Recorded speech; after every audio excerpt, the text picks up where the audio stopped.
Hello, my name is Lara. Welcome to SD Daily Story Channel. Our story today is called Pigs as Pigs. It was written by Ellis Butler. Let's get started. Have enjoy.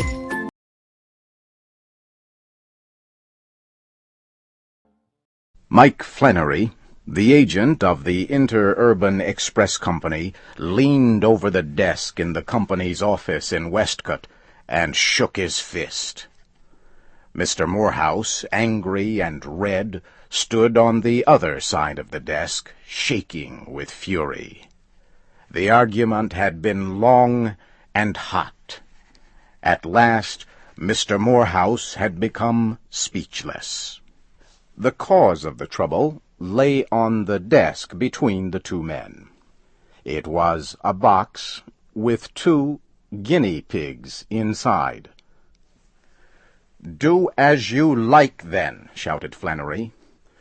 "Pay for them and take them, or don't pay for them and leave them here. Rules are rules, Mr. Morehouse, and Mike Flannery is not going to break them." "But you stupid idiot!" shouted Mr. Morehouse, madly shaking a thin book beneath the agent's nose. "Can't you read it here, in your own book of transportation rates? Pets, domestic, Franklin to Westcott, if correctly boxed, 25 cents each." He threw the book on the desk. "What more do you want? Aren't they pets? Aren't they domestic? Aren't they correctly boxed? What?" He turned and walked back and forth rapidly, with a furious look on his face. "Pets," he said. P-E-T-S. 25 cents each. 2 times 25 is 50. Can you understand that? I offer you 50 cents. Flannery reached for the book. He ran his hand through the pages and stopped at page 64. "I don't take 50 cents, he whispered in an unpleasant voice. "Here's the rule for it. When the agent be in any doubt about which 2 rates should be charged on a shipment, he shall charge the larger. The person receiving the shipment may put in a claim for the overcharge. In this case, Mr. Morehouse, I be in doubt. Pets them animals may be, and domestic they may be, but pigs I'm sure they do be, and my rule says plain as the nose on your face, pigs, Franklin to Westcott, 30 cents each." Mr. Morehouse shook his head savagely. "Nonsense!" he shouted. "Confounded nonsense, I tell you. That rule means common pigs, not guinea pigs."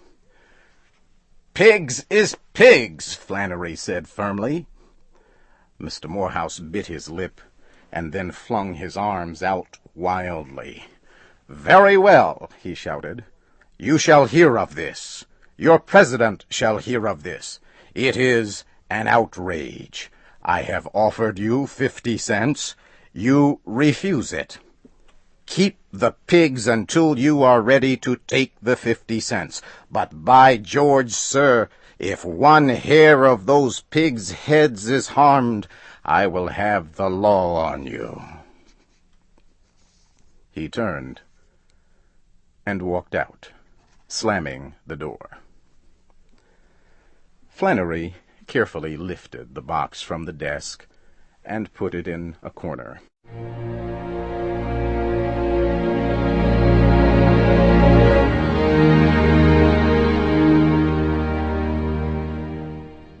Mr. Morehouse quickly wrote a letter to the president of the Transportation Express Company. The president answered, informing Mr. Morehouse that all claims for overcharge should be sent to the Claims Department. Mr. Morehouse wrote to the Claims Department. 1 week later, he received an answer. The Claims Department said it had discussed the matter with the agent at Westcott. The agent said Mr. Morehouse had refused to accept the 2 guinea pigs shipped to him. Therefore, the department said, Mr. Morehouse had no claim against the company and should write to its tariff department.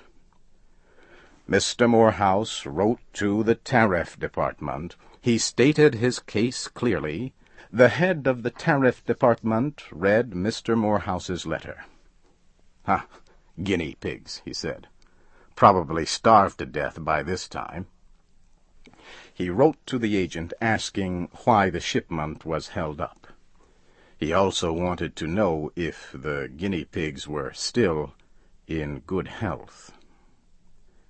Before answering, Agent Flannery wanted to make sure his report was up to date, so he went to the back of the office and looked into the cage. Good Lord, there were now 8 of them, all well and eating like hippopotamuses. He went back to the office and explained to the head of the tariff department what the rules said about pigs. And as for the condition of the guinea pigs, said Flannery, they were all well. But there were 8 of them now, all good eaters. The head of the tariff department laughed when he read Flannery's letter. He read it again and became serious. By George, he said, Flannery is right. Pigs is pigs. I'll have to get something official on this. He spoke to the president of the company. The president treated the matter lightly. What is the rate on pigs and on pets? He asked. Pigs, 30 cents. Pets, 25, the head of the tariff department answered. Then, of course, guinea pigs are pigs, the president said. Yes, the head of the tariff department agreed. I look at it that way, too. A thing that can come under 2 rates is naturally to be charged at the higher one. But are guinea pigs pigs? Aren't they rabbits? Come to think of it, the president said, I believe they are more like rabbits, sort of halfway between pig and rabbit. I think the question is this. Are guinea pigs of the domestic pig family? I'll ask Professor Gordon. He is an expert about such things. The president wrote to Professor Gordon.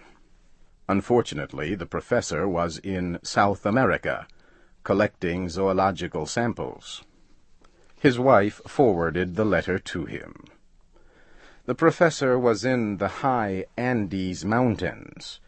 The letter took many months to reach him. In time, the president forgot the guinea pigs. The head of the tariff department forgot them. Mr. Morehouse forgot them. But Agent Flannery did not. The guinea pigs had increased to 32. He asked the head of the tariff department what he should do with them. Don't sell the pigs, Agent Flannery was told. They are not your property. Take care of them until the case is settled. The guinea pigs needed more room. Flannery made a large and airy room for them in the back of his office.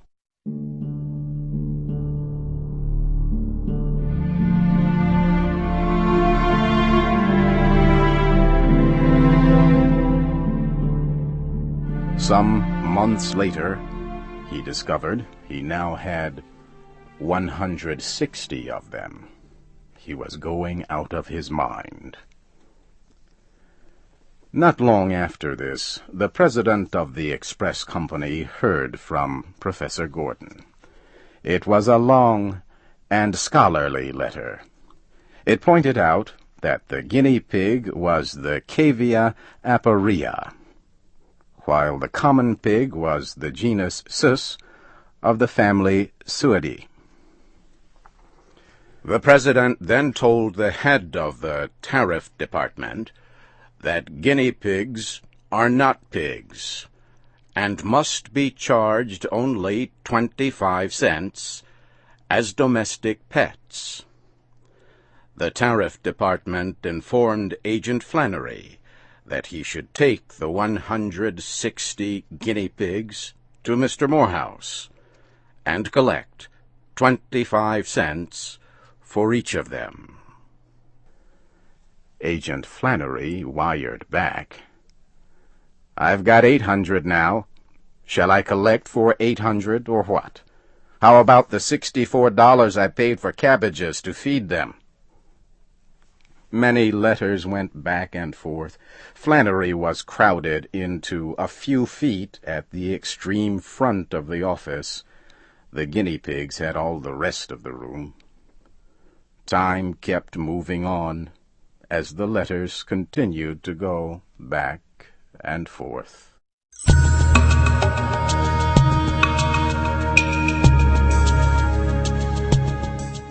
Flannery now had 4,064 guinea pigs. He was beginning to lose control of himself. Then he got a telegram from the company that said, "Error in guinea pig bill. Collect for 2 guinea pigs, 50 cents. Flannery ran all the way to Mr. Morehouse's home, but Mr. Morehouse had moved. Flannery searched for him in town, but without success. He returned to the express office and found that 206 guinea pigs had entered the world since he left the office. At last he got an urgent telegram from the main office. "Send the pigs to the main office of the company at Franklin." Flannery did so. Soon came another telegram. "Stop sending pigs. Warehouse full." But he kept sending them. Agent Flannery finally got free of the guinea pigs. "Rules may be rules," he said, "but so long as Flannery runs this express office, pigs is pets, and cows is pets, and horses is pets, and lions and tigers and Rocky Mountain goats is pets, and the rate on them is 25 cents. Then he looked around and said cheerfully, "Well, anyhow, it is not as bad as it might have been. What if them guinea pigs had been elephants?"